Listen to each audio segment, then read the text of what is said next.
অনেকেই বলেন সমাজে চলতে গেলে ভালো খারাপ সবার সাথেই মিশে চলতে হয়।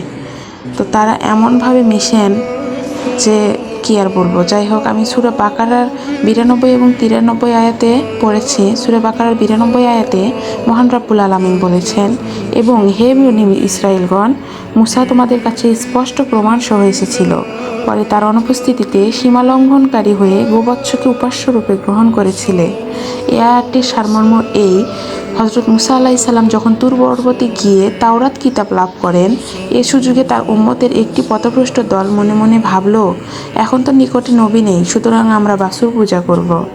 এবং সূরা বাকারার 93 আয়াতে মহান রব্বুল আলামিন বলেন, আরও স্মরণ করো, তোমাদের যখন প্রতিশ্রুতি নিয়েছিলাম এবং তুরকে তোমাদের উপর উঠিয়ে বলেছিলাম, যা দিলাম দৃঢ়রূপে গ্রহণ করো এবং শ্রবণ করো। তারা বলেছিল, আমরা শ্রবণ করলাম ও অমান্য করলাম। কুফরির দরুন তাদের হৃদয়ে গোবৎস প্রীতি সিঞ্চিত হয়েছিল।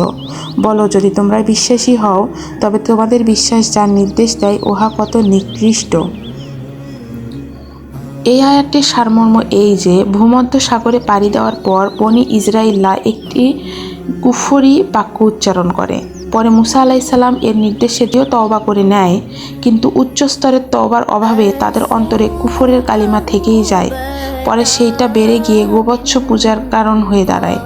এদের মধ্যে যারা গোবৎস পূজায় লিপ্ত ছিল না, তারাও অন্তরে গোবৎস পূজারীদের প্রতি প্রয়োজনীয় ঘৃণা পোষণ করতে পারেনি। ফলে তাদের অন্তরে শিরকের প্রভাব কিছু না কিছু অবশিষ্ট ছিল।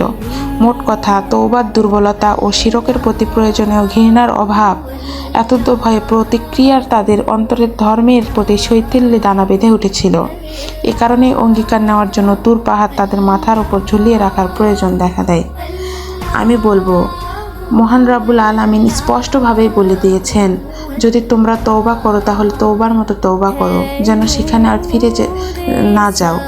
এরকমভাবে তওবা করতে হবে যে সেই পাপ কাজে যেন আর ফিরে না যায়। এই দুইটি আয়াতের সারমর্মের দ্বারা আমি এতটুকু বুঝেছি, কুফরি এবং শিরকি কাজগুলোকে পুরোপুরিভাবে ঘৃণা করতে হবে এবং স্পষ্টভাবে বলে দিতে হবে।